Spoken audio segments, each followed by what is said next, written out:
Centre Mohamed Hassan Louazani pour la démocratie et le développement humain. Je vous remercie. Merci beaucoup, Madame Louazani, Madame la Présidente. Merci, Monsieur le Président. En tout cas, moi, je suis vraiment ravi d'être là avec vous aujourd'hui pour pouvoir parler de ce sujet qui, effectivement, me tient à cœur, qui est un sujet d'intérêt au départ, j'allais presque dire livresque, et qui est devenu quelque chose de charnel depuis plusieurs années, et encore plus depuis que nous sommes rentrés de ce tour du monde. Alors, effectivement, pour vous parler de développement rural, je vais devoir faire un grand détour de 40 000 km à peu près, puisque c'est la longueur du tour de la Terre, et vous parler un peu de cette expérience. Mon objectif, ce soir, parce que j'en ai un, c'est pas juste de vous parler, c'est d'essayer de vous convaincre que nous n'avons pas d'autre solution pour améliorer le sort des Marocains, mais pas que des Marocains. M. Fleury parlait plus généralement des pays sous-développés ou en voie de développement ou émergents. Nous n'avons pas d'autre solution que de nous occuper du monde rural. J'espère que ce soir, en partant, vous serez convaincus de cela. Donc, comme l'a dit tout à l'heure Mme Louazani et comme M. Fleury, je rentre d'un voyage, d'un long voyage d'1 an avec toute ma famille. Nous sommes 7. Et nous sommes partis autour du monde dans plusieurs pays. Donc nous sommes partis au Sénégal, nous sommes allés après en Ouganda, en Inde, au Vietnam, aux Philippines, en Nouvelle-Zélande, en Australie.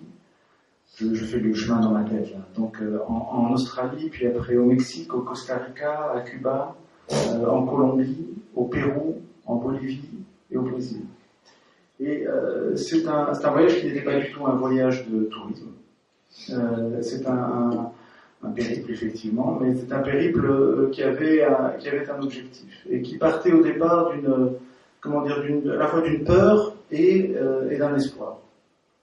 La peur, quelle est-elle ? Elle est la réalisation que le monde ne va pas très bien, que le monde va mal, on en parlera rapidement tout à l'heure, et de cette question, bien évidemment, pour tout parent, de se dire, mais quel est le monde dans lequel vont vivre et vont grandir mes enfants ? Donc, une peur, et puis en même temps, derrière un espoir. Pourquoi l'espoir ? Parce que depuis 10 ans, au Maroc, nous avons eu à travailler avec un village qui s'appelle Tizi Ouzheg, qui est dans le Haut-Atlas. Et ce village a décidé de prendre en main son développement. Et nous avons eu la chance d'être là, d'être présents avec eux, de participer à un certain nombre de leurs projets, des actions qu'ils ont menées, des interrogations qui se sont posées, de partager avec eux des succès, puis aussi des échecs.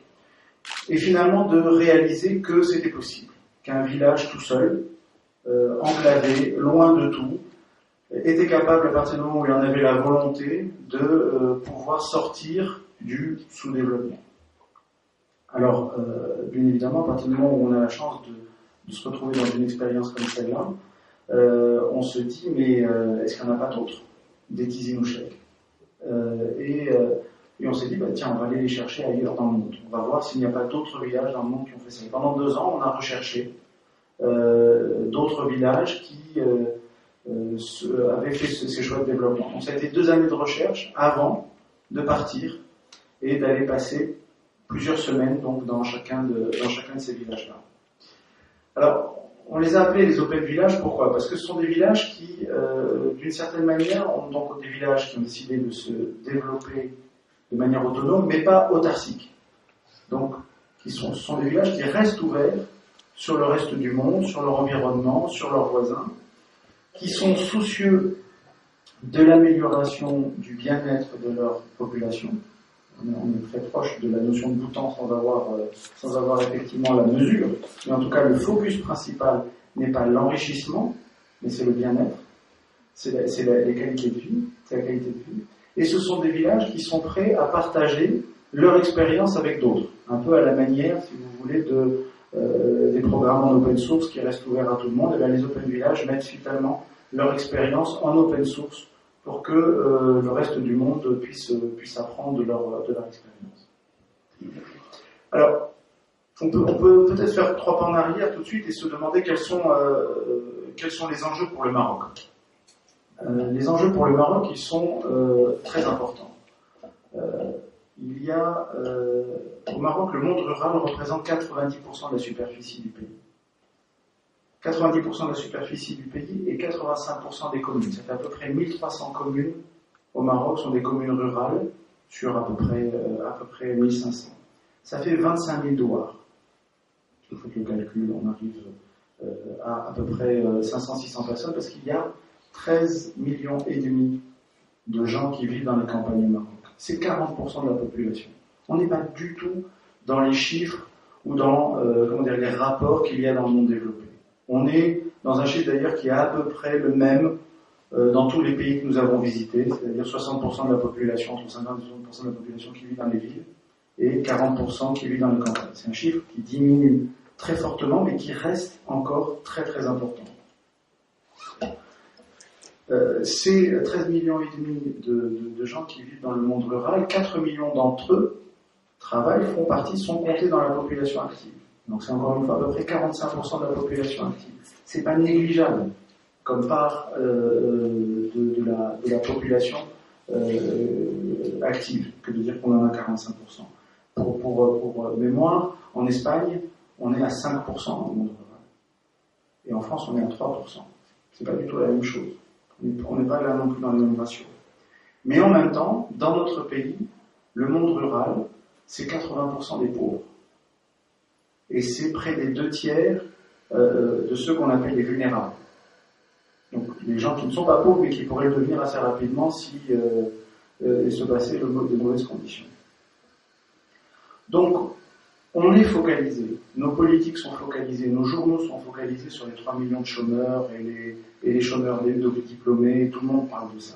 Et tout le monde oublie qu'il y a 14 millions de personnes, 13 millions de personnes qui vivent dans des conditions très difficiles qui, si les conditions continuent à devenir difficiles, vont venir dans les villes. D'ailleurs, je m'arrête. C'est pas si. Ils sont déjà là. Ils sont déjà là et je fais un petit calcul à partir des chiffres du HCP. Sur les 10 dernières années, il y a 2 millions de Marocains qui vivaient dans le monde rural qui sont venus s'installer en ville. On a un taux d'urbanisation qui a augmenté d'à peu près 10 points. Ça représente 2 millions de personnes. Pour vous donner un ordre de grandeur, parce que 2 millions, ça fait beaucoup. 2 millions de personnes, ça veut dire que tous les 3 ans, il faut qu'on construise une ville comme Agadir. Tous les 10 ans, il faut qu'on construise 3 villes comme Agadir. Tous les 10 ans, il faudrait qu'on construise 3 Agadir au Maroc. Ou tous les 10 ans, il faudrait qu'on construise 2 Marrakech. Juste pour imaginer ce que représentent ces mouvements de population en termes d'impact sur les infrastructures urbaines. Tous les ans, ce sont 20 communes rurales qui disparaissent. Tous les jours, c'est un douar qui disparaît. Vous vous levez ce matin, vous vous levez demain matin, il y a un douar qui disparu entre temps. Alors c'est l'équivalent d'un douar, c'est pas exactement un douar, mais c'est encore pire. Parce que c'est là, quels sont les gens qui partent, les premiers? Évidemment, les jeunes, ceux qui sont éduqués, ceux qui ont la force, ceux qui ont de l'énergie, ceux qui peuvent espérer un monde meilleur ailleurs. Qu'est-ce qui reste dans le village? Les vieux, les pauvres, ceux qui sont peu qualifiés. Et donc, en réalité, le processus de déshérence des campagnes s'accélère de ce simple fait que les premiers à partir sont finalement ceux qui ont le plus de chances de trouver du travail ailleurs, et ceux qui restent sont ceux qui vont avoir les plus grandes difficultés. Ça ne loupe pas d'ailleurs. Si vous regardez l'augmentation de la population dans les villes, elle a tendance à s'accélérer. C'est-à-dire que sur les 20 dernières années, il y avait 7 millions de personnes, et 7 millions de personnes qui sont venues dans les villes. La population des villes a augmenté de 7 millions de personnes. Cette population a augmenté de 4 millions sur les 10 dernières années. C'est-à-dire que le processus s'accélère. Donc il y a un enjeu. Et ce n'est pas un enjeu négligeable, et c'est un enjeu sur lequel il faudrait que tout le monde, auquel il faudrait que tout le monde s'intéresse assez rapidement. Alors, maintenant on va parler du voyage. Et si vous me permettez, au fur et à mesure que j'aurai que je vous donnerai quelques enseignements que nous avons appris, j'essaierai de vous donner des exemples. Donc ce sera un petit peu décousu, mais je pense que c'est le meilleur moyen pour qu'on puisse partager un petit peu ce que nous avons vu pendant ce tour du monde. Premier constat, le mode de développement dans lequel tous les pays en voie de développement sont partis, c'est un copier-coller tout simple du mode de développement des pays développés. On a essayé de reproduire très exactement ce que les pays développés avaient fait. En termes territoriels, ça veut dire quoi? Ça veut dire qu'on a des villes qu'on privilégie, et ces villes-là sont celles dans lesquelles on va créer la valeur économique. Et comment va-t-on créer cette valeur économique? On va pomper toutes les ressources qui existent autour des villes. Donc on va aller chercher l'eau, on va aller chercher l'agriculture, on va aller chercher les ressources humaines qui sont autour, c'est-à-dire qu'on va piller les campagnes et le monde rural qui est autour de ces villes-là. On connaît ça très bien, nous, vous vous souvenez certainement à un moment donné, maintenant plus personne n'ose le dire, mais à un moment donné on parlait du Maroc utile et du Maroc inutile. Voilà, le Maroc utile a pillé le Maroc inutile.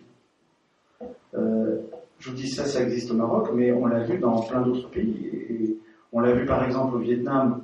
Au Vietnam, nous sommes allés dans un lac fabuleux, magnifique, jusqu'au moment où on a compris l'histoire du lac. En fait, ce lac n'existait pas. Donc, le petit village dans lequel nous avions été invités était un village qui était au bord d'un lac totalement artificiel, qui avait été créé pour pouvoir alimenter en eau et en électricité la ville d'Hanoï. D'accord. Bien évidemment, toute cette zone qui était inondée, qui est énorme, est une zone dans laquelle des gens vivaient, dans laquelle ils avaient des cultures.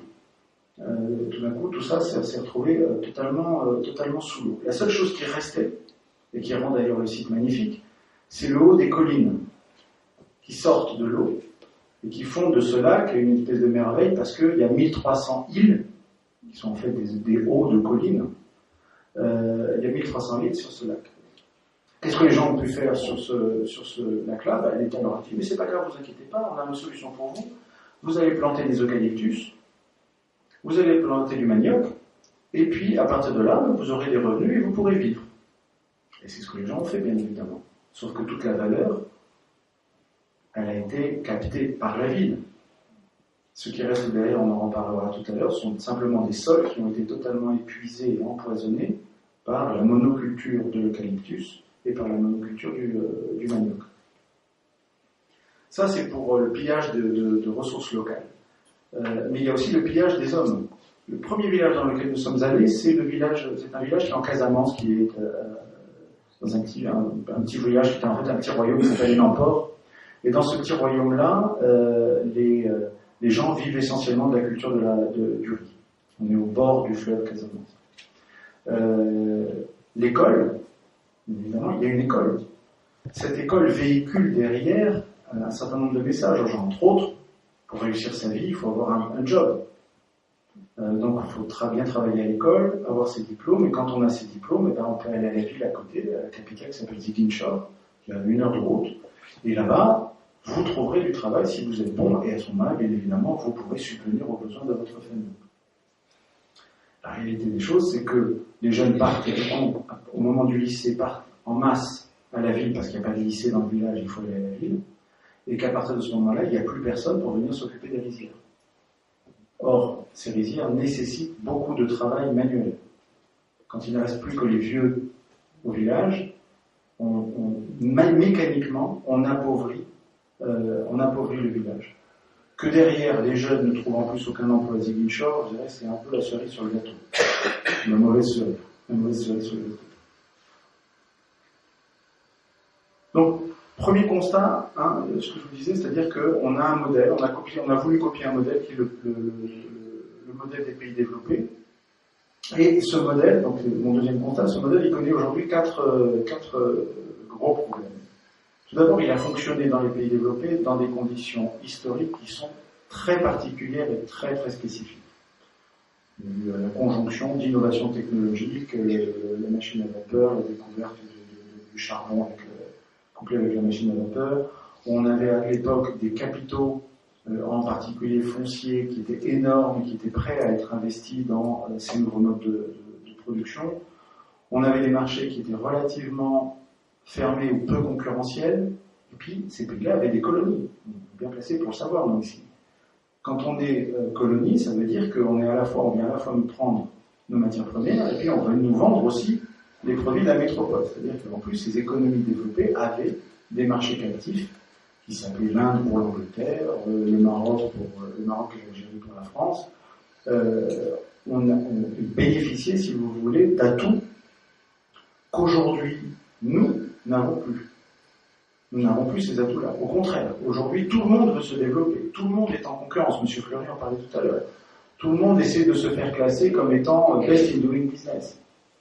De cette compétition-là, évidemment, il y en a quand même très peu qui arrivent à tirer leur épingle du jeu. Et si on arrive à tirer son épingle du jeu dans un secteur économique, on n'y arrive pas dans un autre. Et les choses sont extraordinairement difficiles. Il n'y a qu'à voir l'évolution de l'industrie textile dans notre pays pour savoir que si on a gagné pendant un moment, ça ne veut pas dire qu'on va gagner tout le temps. La preuve, c'est qu'aujourd'hui, on a une industrie qui perd beaucoup d'emplois. Donc, un modèle qui est historiquement daté, qu'on a voulu récupérer, un modèle aussi qui connaît aujourd'hui une crise économique très forte, avec une baisse tendancielle de la croissance qui est importante, et qui n'est pas juste une crise. Si vous regardez les taux de croissance depuis plusieurs dizaines d'années, ce sont des taux qui baissent. On a de la pauvreté, on a de la perte de confiance dans l'économie, on a de la perte de confiance dans l'entreprise, on a même de la perte de confiance dans la monnaie. Qu'à entendre les discours sur la sortie de l'euro qu'on peut avoir aujourd'hui lors de la campagne présidentielle française. Cette crise économique se double d'une crise sociale, avec le rejet des autres, avec de l'insécurité, avec de la congestion urbaine, qui amène derrière un certain nombre de populistes au pouvoir, des gens comme Trump qui surfent sur ce malaise social. Et puis un certain nombre de tragédies qu'on vit dans ces pays-là. La plus grosse en date, et celle qu'on connaît tous, c'est celle de la tragédie des réfugiés qui viennent s'entasser en Europe. Ces problèmes-là, ils ne sont pas que dans les pays développés, on les trouve aussi dans les pays en voie de développement. On a été à Manille. Manille, c'est une espèce de ville affreuse, horrible, qui est, je pense que c'est une des villes dans laquelle on a été nous le plus mal à l'aise, parce que c'est une espèce d'énorme cour des miracles, où les gens sont très très pauvres, vivent dans les rues dans des conditions qui sont vraiment difficiles, dorment dehors, il y a une prostitution qui est quand même très très développée dans tous les quartiers. Et puis vous avez des choses que vous voyez qui je pense, me marqueront jusqu'à la fin de mes jours. C'est cette petite pancarte sur un mur de quelqu'un qui disait « Cherche un lit pour quelques heures ». Les gens ne cherchent pas un appartement, ils ne cherchent pas une maison, ils ne cherchent pas une chambre, ils cherchent un lit pour quelques heures. Donc il y a une misère qui est quand même très très forte. Quand vous allez en Amérique du Sud, quand vous allez dans les grandes villes d'Amérique du Sud, Mexico City ou San José par exemple, là vous avez un autre problème, c'est le problème d'insécurité. À San José, donc qui est la capitale du Costa Rica, les maisons sont encagées. Les maisons sont entourées de cages. Vous vivez en prison en réalité. Tout ça pour ces problèmes d'insécurité. Et puis, dernier gros problème, je ne vais pas m'attarder dessus, c'est la crise écologique. On vient de se rendre compte que les ressources n'étaient pas infinies. Effectivement, le Club de Rome l'avait dit en 1975. Et puis, on a aujourd'hui tout ce qu'on sait sur le réchauffement climatique, sur la pollution des océans, sur la pollution de l'air, sur la crise de l'eau. Et là aussi, je pourrais passer du temps à vous donner tous les exemples qu'on a vus sur place, ne serait-ce que pour en citer un, celui de Kampala, qui est une ville qui est au bord d'un lac, donc c'est la capitale de l'Ouganda, qui est au bord du lac Victoria, qui est le plus grand lac, africain. Et malgré cela, la ville est absolument incapable de fournir de l'eau aux habitants, parce que la population grandit tellement vite qu'elle n'arrive même pas à retraiter toute l'eau qu'il faut dans ce lac, qui en plus a un certain nombre d'autres problèmes écologiques assez graves en termes de biodiversité. Alors bien évidemment, quand nous sommes rentrés de notre tour du monde et qu'on nous a invités à la COP22, ça nous a fait un peu tout drôle de voir qu'on nous attendait sur un discours pour le coup qui était écologique, alors que nous on revenait avec un discours social, mais en réalité c'est exactement le même discours, c'est exactement le même sujet. Alors ça c'est la face pas très jolie, et puis après il y a l'autre face, il y a ce que nous on a vu dans les Open Village. Et là, dans les Open Village, on a découvert une autre économie. Une économie qui est autonome, une économie qui est solidaire, une économie qui est durable. D'ailleurs, je vous dis, on a découvert une économie, en réalité, on en a découvert 3. On croit,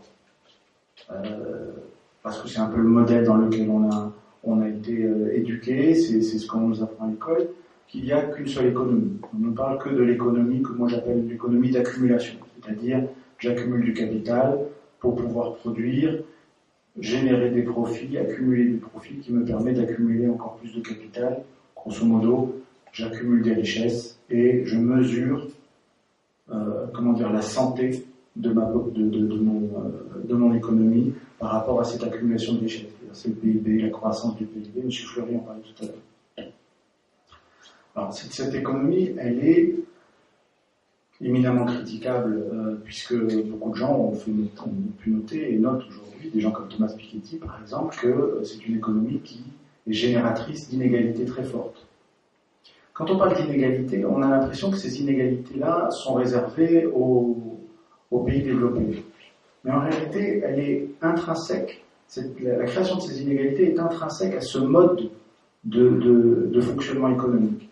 On nous a raconté en Inde, on était dans un petit village dans l'Himalaya, et dans ce petit village, il y avait, à la fin de la guerre, un soldat qui est revenu, donc un soldat indien, qui est revenu de l'armée avec un petit pécule. Alors vous imaginez que le petit pécule d'un soldat indien au sortir de la Deuxième Guerre mondiale, c'était pas beaucoup. Avec ce petit pécule, il a pu s'acheter les meilleures terres autour. Pas beaucoup, mais il a pu s'acheter quelques bonnes terres. Avec ces bonnes terres-là, bien évidemment, il a augmenté ses revenus. Comme il était économe, il a pu prêter les surplus à ses voisins. Parce que bien évidemment, tout le monde ne peut pas rembourser. Comme les gens mettent en gage leurs terres au moment où ils prennent le prêt, eh bien, il s'est retrouvé au bout d'un moment avec de plus en plus de terres. Les terres de tous ceux qui n'avaient pas pu lui rembourser leurs dettes. Qu'il a commencé à employer, qui sont devenus ses salariés. Et bien évidemment, il est devenu, de ce fait-là, de plus en plus riche, jusqu'à devenir véritablement très très riche, en tout cas pour la zone autour. Donc avec un tout petit décalage au départ, le tout petit décalage a suffi pour qu'en une génération, il devienne véritablement beaucoup plus riche que tout le monde.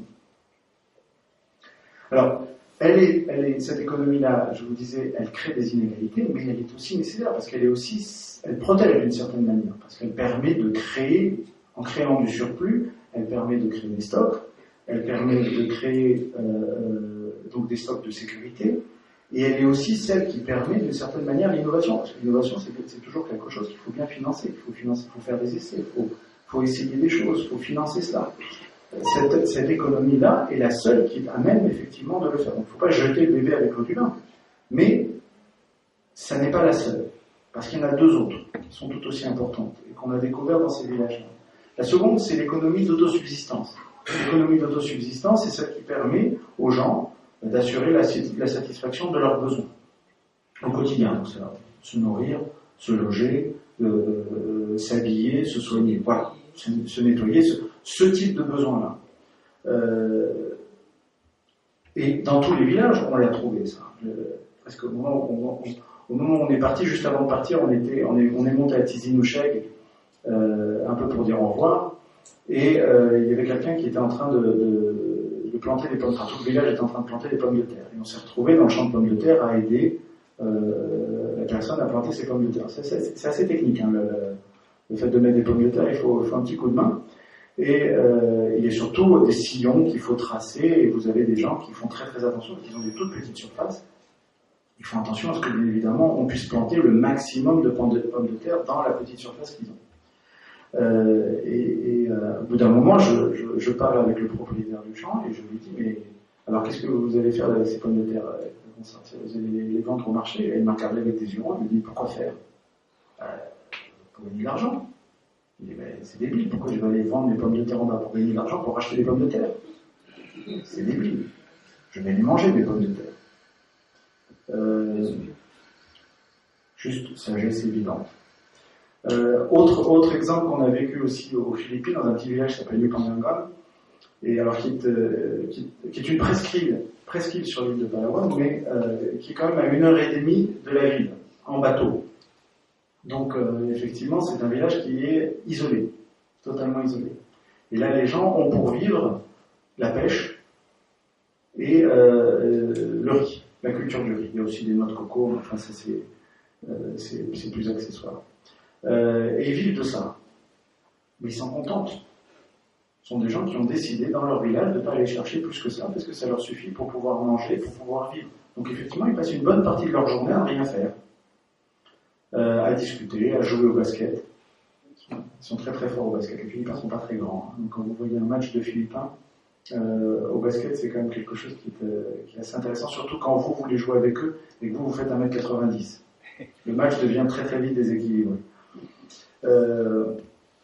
Alors, cette économie-là, enfin, cette économie de subsistance, elle n'est pas non plus antinomique avec la constitution de revenus. C'est-à-dire qu'on nous dit souvent, d'accord, vous voulez revenir au troc. Non, pas nécessairement. On peut effectivement vendre et constituer des revenus. Et d'ailleurs, il y en a besoin. Il y en a besoin parce qu'il y a l'éducation qui coûte de l'argent, il y a les impôts qui coûtent de l'argent, il y a un certain nombre de frais, par exemple de santé, qui coûtent de l'argent. Et donc, les gens ont besoin aussi de vendre et d'avoir des revenus. Mais tout est dans le ratio. Dans le rapport entre qu'est-ce que je produis pour moi-même et qu'est-ce que je produis pour le vendre et pour avoir des revenus qui est différent. Troisième type d'économie, c'est l'économie, celle que j'appelle l'économie de relation. Et cette économie de relation, elle est cette partie de l'économie qui est là pour renforcer les relations entre les membres de la communauté et puis même entre communautés. D'accord ? Donc ce sont toutes les transactions de dons, de contre-dons, d'assistance sociale, assistance aux plus pauvres, de gestion des communs, de prêts familiaux ou de prêts aux proches.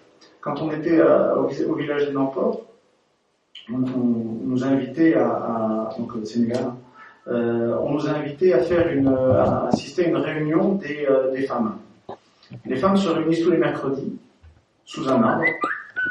On se réunit toujours sous les arbres en Afrique apparemment, et là effectivement ça n'a pas dérogé à la règle. Les gens se réunissaient sous l'arbre et elles discutaient de leurs projets, elles discutaient de leurs problèmes, elles discutaient de ce qu'elles avaient envie de faire. Elles s'entraidaient, mais aussi elles se prêtaient de l'argent. Elles se prêtaient de l'argent, c'est assez intéressant d'ailleurs, elles se prêtaient de l'argent avec intérêt. D'accord ? Puis derrière, elles se remboursaient des millions parce qu'elles se connaissent. Donc si le projet semblait bon à toutes les femmes qui étaient présentes, et le projet de l'une d'entre elles ou de deux d'entre elles leur semblait bon, elles prêtaient de l'argent. Elles se faisaient rembourser avec intérêt. Les intérêts, après, à la fin de l'année, étaient soit réutilisés pour des œuvres sociales, soit redistribués entre les différentes femmes qui étaient présentes. Cette économie-là, très financière, on pourrait dire, est en fait une économie qui sert vraiment à créer du lien au sein de la communauté. Donc voilà, déjà, se dire que dans ces villages-là, on a découvert qu'il n'y avait pas une économie, qu'il y en avait trois, qu'elles fonctionnent ensemble, mais dans des ratios, dans des rapports qui sont très différents de ce que nous connaissons, nous, dans nos économies dites développées ou dites émergentes. Et à chaque fois, on est quand même dans des principes qui sont des principes d'autonomie. On est quand même dans des principes où on n'attend pas des choses de l'État, de la banque ou des ONG. Alors, cette autonomie, bien évidemment, elle nécessite derrière un autre principe, qui est un principe de solidarité. D'accord ? Donc, on a, parce qu'on ne peut pas tout faire, parce qu'on ne sait pas tout faire, on est obligé de s'entraider entre familles, entre villages. Dans le monde berbère ici, c'est la fameuse Touisa, cette solidarité qui est à l'intérieur d'un village, mais qui des fois dépasse le cadre d'un village. À Tizi Ouzou, le village utilise tout le temps la Touisa pour un certain nombre de travaux communs. Un des premiers projets qu'ils ont menés, ça a été celui de l'adduction d'eau potable à l'intérieur des maisons, où là, tout le village s'est mis au travail pour que chacun puisse avoir de l'eau potable dans sa maison, un robinet avec un compteur. De manière intéressante, la façon dont ils ont défini le prix a été aussi extraordinairement solidaire. Ils ont réuni tout le monde et ils ont dit, c'est combien le prix? Est-ce que 5 dirhams ça va? Moi 5 dirhams ça va pas. Ok. Est-ce que 3 dirhams ça va? Moi 3 dirhams ça va pas. Est-ce que 1 dirham ça va? 1 dirham ça va pour tout le monde. Ok. Ils ont rebâti leur tarif sur la base de celui qui pouvait le moins payer. Ils ont construit après un tarif progressif, bien évidemment. C'est un village qui est dans la zone sur la route de l'Erika vers Sétifat. Mais il n'est pas tout seul, hein. C'est juste un exemple. Cette Ouïza à l'intérieur d'un village, elle s'est faite aussi avec plusieurs villages lorsqu'ils ont décidé de construire la route. Et là, ils se sont organisés de manière solidaire entre les 3 ou 4 villages qui sont dans cette région-là et dans cette zone-là, et à partir de là, ils ont construit eux-mêmes leur route. La commune leur a prêté une machine, leur a prêté le mazout, leur a donné le mazout pour la machine. Tout le reste, ce sont eux-mêmes qui s'en sont débrouillés.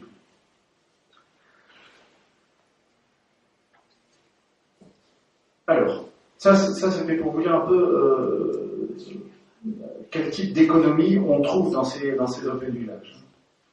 Maintenant, si on vient à ce que nous avons appris, j'allais presque dire concrètement sur le terrain avec les open villages, ou ce que j'ai appelé un peu les secrets des open villages. Premier secret, c'est que ces villages considèrent l'écosystème qui les entoure comme étant une espèce de patrimoine, un capital de ressources. D'accord ? Et ce capital de ressources, il faut le protéger. Il faut l'exploiter, il faut en vivre, mais il faut s'assurer qu'il a la capacité à se régénérer suffisamment pour que, année après année, on puisse continuer à l'exploiter, pour que les générations futures continuent à l'exploiter.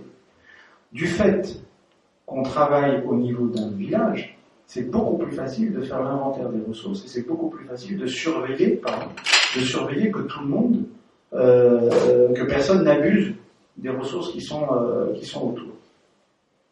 En même temps, on crée aussi, si vous voulez, pour un village, une dynamique qui est très très forte par rapport à ça. L'exemple que je vais vous citer là, c'est celui d'un village au Costa Rica. C'était un village qui partait vraiment en déshérence complète. Les gens quittaient le village, partaient à San José, partaient même aux États-Unis. Jusqu'au jour où un Canadien qui faisait de la varap, donc de l'escalade, a vu les rochers qui étaient là, a dit mais c'est un lieu fantastique pour pouvoir faire de l'escalade.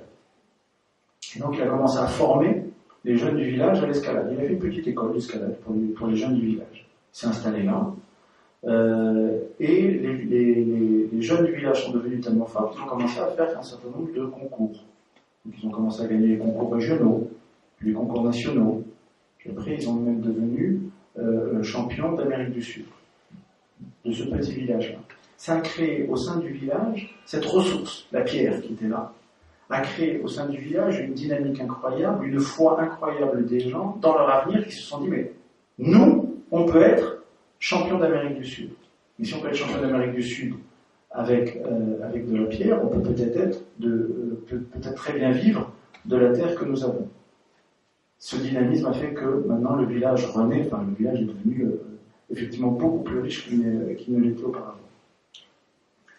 Deuxième secret, celui lié à la culture.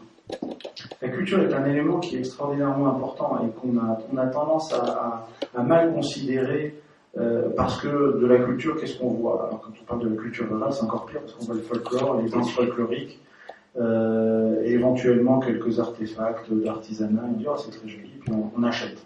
On va acheter une place dans un festival, on va acheter des vêtements qui ont été fabriqués dans tel ou tel village, ou des tapis qui ont été fabriqués dans tel village.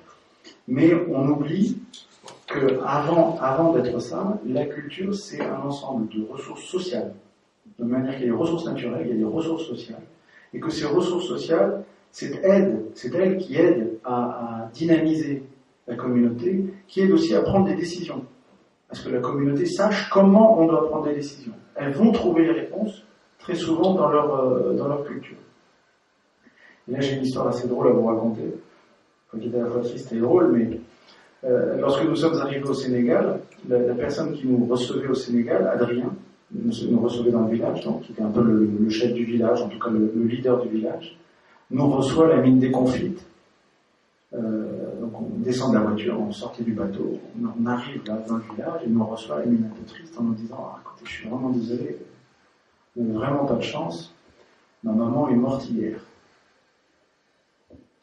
On était un peu consterné pour lui, effectivement, on est vraiment désolé. Non, c'est pas ça, c'est juste que vous vous êtes loupé un enterrement Diola, et un enterrement Diola, c'est quand même quelque chose d'extraordinaire.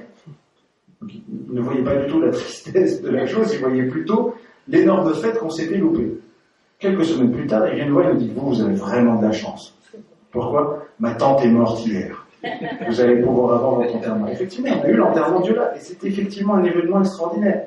C'est une fête, c'est des danses, c'est de la musique pendant toute une journée. Mais ça dit quelque chose sur ce peuple-là, et sur la façon dont ils considèrent la vie, la façon dont ils sont résilients par rapport aux événements.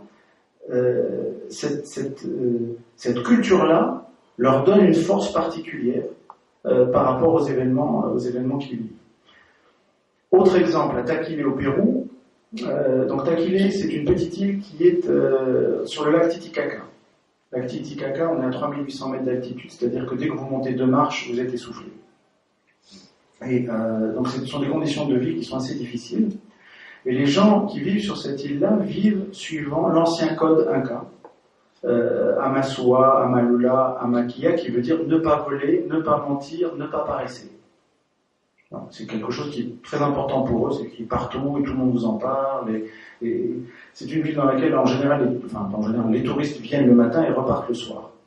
Et nous, on leur avait dit, nous, on ne vient pas pour le matin pour le soir, nous, on veut rester plusieurs jours chez vous. Donc on a obtenu l'autorisation et on a pu habiter chez eux, et donc on a partagé leur vie. Et on a vu qu'effectivement, ils vivaient complètement suivant ces préceptes-là. C'est-à-dire que les gens, les femmes, lorsqu'elles ne sont pas en train de filer ou de travailler au champ, et lorsqu'elles partent d'un endroit à un autre sur l'île, qui n'est pas très loin, on a fait 6 km. Lorsqu'ils vont d'un endroit à l'autre sur l'île, ont une quenouille à la main, ils sont en train de filer. Les hommes, lorsqu'ils sont sur les mêmes chemins ou lorsqu'ils sont sur la place du village en train de discuter, tricotent. Vous avez une vingtaine d'hommes sur une place de village qui discutent entre eux en tricotant. C'est une image un peu particulière, mais ils ne s'arrêtent jamais de travailler. D'accord ? Ne pas paresser, ça fait partie de leur culture. Ils sont dans une organisation sociale qui est extraordinairement structurée aussi. D'accord ? C'est-à-dire que tout est découpé chez eux, les zones sont découpées, l'autorité locale décide, mais je vous expliquerai tout à l'heure comment il le décide, mais il décide qui va produire quoi, tout ça pour optimiser au maximum la culture, la régénération des sols, et puis, par rapport à cette question de culture, ils ont créé un festival. Et là, c'est très intéressant le festival qu'ils ont créé. Parce qu'ils ont créé un festival de danse qui dure 10 jours. Et pendant 10 jours, à 9h du matin, les troupes de danse, les troupes de danseurs locaux viennent danser jusqu'à 11h30. C'est fabuleux. Ils ont des costumes qui pèsent 3 tonnes. Je ne sais pas comment ils font pour danser avec ces costumes-là, mais c'est vraiment d'une rare beauté. Les touristes arrivent, donc je vous disais 9h à 11h30. Les touristes arrivent à 11h. En plus, au début, ils sont débiles. Les touristes arrivent à 11h, pourquoi ils commencent à 9h ? Parce que de 9h à 11h, c'est pas pour les touristes, c'est pour eux. Ils dansent pour eux. Ils dansent pour transférer à leurs enfants un certain nombre de rites, d'éléments de culture, d'éléments de valeur qui sont importants pour eux. Voilà, donc cette culture qui est une vraie ressource sociale. On a vu aussi, je parlais de festival à Taquilé, mais pareil, à Enampor, au Sénégal, ils ont créé aussi un festival pour exactement les mêmes raisons, dans lequel il y a très peu de gens qui viennent de l'extérieur, mais ils essayent de faire revivre la culture du Nord pour tout le monde et pour les enfants. Troisième secret, celui de la gouvernance, et en particulier de la démocratie directe locale. Donc, on connaît ça dans nos villages ici, dans les villages berbères, dans les villages de montagne. Il y a une démocratie locale, il y a une démocratie directe, les gens se réunissent, discutent entre eux. Je parle bien de la démocratie informelle, je ne parle pas de la démocratie issue des élections. Et là, on a donc des gens qui décident pour eux-mêmes. Là aussi, je vais vous donner un exemple qui est assez drôle. On a été invité au Sénégal à la fête annuelle de la paroisse, enfin la réunion annuelle de la paroisse du village. Alors, je dis paroisse parce qu'on était dans un village où il y avait des musulmans, des chrétiens et des animistes. C'est intéressant parce que les gens nous disaient, et tout le monde nous a dit, nous dans le village, on est un tiers de chrétiens, un tiers de musulmans, un tiers d'animistes. Bien évidemment, vraisemblablement, les ratios ne sont pas cela, mais c'était une manière de nous dire, chez nous, il n'y a pas de minoritaire. Déjà, il y a quelque chose qui est très intéressant dans la façon dont il se présente. Et lors de cette réunion de la paroisse, on a assisté au bureau de la paroisse qui rendait compte à tous les paroissiens de la façon dont avait été utilisé l'argent, des projets qui avaient été réalisés pendant l'année. Je peux vous dire que c'était costaud. Ça a frictionné dur, les gens posaient des questions, quand la réponse n'était pas suffisamment précise, on reposait la question, jusqu'au moment où il y a eu une véritable reddition des comptes par le bureau de la paroisse. Je vous parlais tout à l'heure de l'élection, des dirigeants de Takilé, les dirigeants donc, de cette île-là où tout est très organisé. L'élection se fait à main levée sur la grande place du village. C'est-à-dire qu'on sait exactement qui a voté pour qui et si effectivement on a bien voté pour cette personne-là. Et d'ailleurs, personne n'ose se présenter à une France. C'est très hiérarchisé. Il y a le gouverneur, il y a le maire. L'île est répartie en 6 zones, donc il y a 6 souyous et chacune a son responsable. Et donc on élit chacun de ces responsables-là à son adjoint. Vous ne pouvez pas prétendre à une fonction si vous n'avez pas occupé la fonction plus basse. C'est-à-dire qu'il y a une exigence de compétences, en plus. D'accord ? Donc il y a une façon de faire de la démocratie qui est quand même aussi très intéressante dans ces villages-là, et qui sort du modèle purement politique, partisan, électif organisé, on va dire, qu'on connaît. Dernier sujet, celui sur l'éducation. C'est un énorme sujet sur l'éducation. On va faire une conférence uniquement sur ce qu'on a appris au niveau de l'éducation. Mais l'éducation dans ces villages-là, elle est ressentie, enfin elle est vécue comme étant beaucoup plus la transmission de savoir-faire, de compétences et de savoir-faire qui sont utiles au village. Nous, on connaît l'école, publique ou privée, qui a un programme. Et d'ailleurs, ce programme-là, c'est à peu près le même partout dans le monde. On apprend à lire, à écrire, à compter dans sa langue, et puis après, on avance et on apprend des choses de plus en plus compliquées. Donc parfois, on peut se demander effectivement si on va s'en servir un jour, et en fait, on s'en sert pas. Là, c'est tout à fait l'inverse dans ces villages-là. Ces villages-là privilégient complètement des enseignements qui leur servent au quotidien pour exploiter, encore une fois, les ressources qui sont autour du village. Ça ne veut pas dire qu'on interdit à quelqu'un de faire des études dans le système classique et de devenir ingénieur ou médecin. Mais simplement, ils tiennent à ce qu'à côté de l'école normale, entre guillemets, il y ait l'école locale. Alors, il y a des pays qui ont carrément embrassé cette philosophie-là. C'est par exemple le Costa Rica. Au Costa Rica, la famille dans laquelle nous habitions, avec laquelle nous habitions, et qui, lui, faisait l'école à la maison. Recevait de l'État les livres, et à partir de là, avec ces livres-là, il faisait lui-même sa propre classe. Ses parents étant illettrés, ils étaient absolument incapables de l'aider.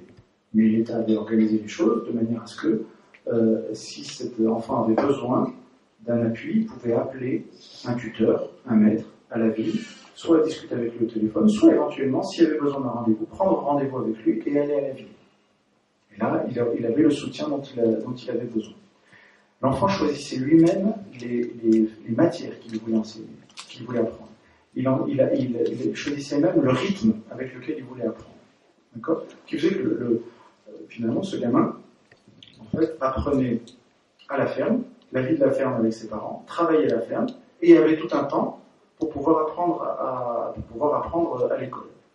Alors on pourrait dire, oui d'accord, mais tout ça se fait du coup au détriment quand même de l'école normale. Faux. Leur grande fille, elle ne comprend pas, comme au Mexique, et là c'est carrément les villageois parfois qui ont pris en main complètement le système. Donc on est allé au Chiapas, avec les zapatistes, ces rebelles qui ont décidé de vivre autrement et justement de promouvoir une économie beaucoup plus sociale, beaucoup plus autonome. Et dans ce village adventiste là, carrément les gens ont sorti les enfants de l'école et ont créé eux-mêmes une école pour leurs enfants. Donc c'est les parents qui faisaient école à leurs enfants et qui leur apprenaient des choses qui, encore une fois, étaient liées à l'agriculture, à l'exploitation des sols, mais aussi, pour ceux qui le pouvaient, leur apprendre à lire, écrire, compter, et leur apprendre des choses aussi bêtes que comment s'en sortir dans les procédures administratives, comment remplir un formulaire pour demander une subvention de l'État ou autre. Donc il y a un certain nombre de secrets que nous avons récupérés. Il y en a beaucoup d'autres, mais on n'a plus beaucoup de temps, on n'a pas beaucoup de temps. Mais en tout cas, c'est fort, j'allais dire, de tous ces exemples, de toutes ces choses qu'on a vues, et que j'aurais pu développer beaucoup plus longuement, qu'on a décidé en rentrant de créer cette association Open Village, dont l'objectif est d'accompagner des villages dans la transformation vers l'autonomie. D'accord ? Et pourquoi ? Parce qu'on s'est vraiment posé cette question pendant longtemps, en se disant, mais est-ce que vraiment les gens des villages ont besoin de nous ? D'une certaine manière, quand même, ils sont là, ils habitent là depuis des centaines d'années, ils savent ce qu'il faut. Et puis d'ailleurs, on a vu tellement de fois ces ONG qui viennent, qui soi-disant vont apporter quelque chose, et puis finalement ça ne marche pas. On a vu ne serait-ce que, par exemple, dans ce village des Philippines, où une organisation, une ONG hollandaise avait amené une machine à trier le riz. Alors, on jette la pousse de riz à l'intérieur, et puis ça vous trie le riz de côté, et ça enlève tout le verre de l'autre côté. Évidemment, cette machine, au bout de quelques temps, ne marchait plus, les gens ont eu soufflé, et puis plus personne ne s'en préoccupait. Donc on a vu quand même beaucoup de fois, si vous voulez, les problèmes que peuvent poser une aide, lorsque l'on entend quand même dire aux habitants ce qu'ils doivent faire. Il y a quand même une chose qui reste vraie, c'est que les gens qui habitent dans ces villages-là ne voient pas nécessairement les ressources, les richesses qui sont autour d'eux. Et ça, je dirais presque que on l'avait compris dès Tizi Moucheg, où alors l'histoire de Tizi Moucheg, je vais revenir en arrière, mais l'histoire est tout simplement que mon épouse a fait un jour un trek dans la région, est tombée sur le village de Tizi Moucheg, et en visitant le village avec l'un des leaders du village, elle s'est rendue compte qu'il y avait des murs de fruits partout, et elle leur a dit, mais qu'est-ce que vous faites avec ces murs ? Et on lui dit, rien, c'est les enfants qui les mangent. Attendez, c'est bête, pourquoi vous ne faites pas de la confiture avec ça, tout simplement. Ils ont dit, oui, mais on ne sait pas le faire. Et donc, on est monté la fois suivante avec un ami qui leur a appris à faire de la confiture. On a monté des kilos de sucre, parce qu'évidemment, au début, il fallait monter les ingrédients nécessaires parce qu'ils n'avaient pas l'argent pour les payer. On a monté des pots. Et puis, la première année, ils ont fait 50 pots, et cette année, ils en ont fait 3000. Donc il y a cet effet d'entraînement qui est nécessaire au début, qui est à la fois de montrer les ressources et puis aussi d'apprendre éventuellement de nouvelles compétences. On l'a vu aussi lorsque nous étions à Maria-Bastille, en Inde, où là on est sur les pentes de l'Himalaya, donc c'est une forêt qui est extraordinairement riche en biodiversité et en particulier en plantes médicinales. Sauf que les gens avaient complètement perdu la connaissance des plantes médicinales qui existaient. Ce sont des herboristes et des médecins italiens qui sont venus et qui ont redécouvert ça, qui ont réappris aux villageois la richesse qui était autour d'eux. Et maintenant, il y a du coup un jardin qui va. On n'est pas les seuls à vouloir faire ça. On n'est pas les seuls à réfléchir comme ça, et il y a la FAO réfléchit comme ça, il y a plusieurs ONG internationales qui réfléchissent comme ça, qui veulent travailler comme ça. Et l'État marocain, on posait tout à l'heure la question sur le rôle de l'État, mais l'État travaille aussi suivant ces pistes-là. L'État, lorsque dans Maroc Vert, a un pilier numéro 2 qui est justement sur l'assistance du monde rural non productiviste, on veut travailler là-dessus. On a l'INDH qui travaille là-dessus, on a une stratégie 2020 du développement rural dans notre pays. Donc l'État est là, mais l'État ne peut pas tout. L'État n'a pas la capacité de tout faire. Et puis surtout, il y a des changements de gouvernement, et l'État peut changer de priorité ou peut changer d'orientation. Je vous disais au tout début, on a une urgence et véritablement une critique qu'on s'occupe de nos campagnes, mais on ne peut pas compter que sur l'État. Manifestement, l'État est là. Nous travaillons avec des gens dans la région du Sousse, des gens de l'INDH, et qui ont l'air d'avoir véritablement compris quels étaient les enjeux, quels étaient les problèmes, et qui sont sur le terrain et qui cherchent à faire des choses. On travaille avec des présidents de communes aussi qui ont vraiment envie, manifestement, de développer leur région. Mais il ne faut pas qu'on se dise que l'État peut tout faire. Et je voudrais vous lire, pour finir, une phrase qui a été écrite par l'ancien secrétaire général du ministère de l'Agriculture, au moment où il a présenté cette stratégie 2020. Il disait, cette stratégie, donc c'est la stratégie 2020, peut effectivement promouvoir un développement rural conçu et mis en œuvre avec le monde rural, et non pas, comme cela a été le cas jusqu'à aujourd'hui, conçu par l'administration pour le monde rural. Déjà, on a quelqu'un qui a totalement compris que l'ancienne méthode n'était pas la bonne. Il continue. Notre stratégie a pour point de départ un constat essentiel. Le développement rural ne doit pas être considéré comme un programme émanant uniquement de l'État. Il doit être un phénomène de société et se fonder sur les initiatives des acteurs ainsi que sur la mise en cohérence des multiples projets qu'ils formuleront. Dans cette perspective, nous pensons que le rôle de l'État est à reconsidérer. On a un grand commis de l'État qui parle. C'est pas un fou furieux d'une ONG vaguement gaucheux. Voilà, c'est un phénomène de société et pour terminer, je dirais que c'est à ce phénomène de société que je vous invite à participer et j'espère que vous avoir convaincu d'en être. Voilà, merci beaucoup.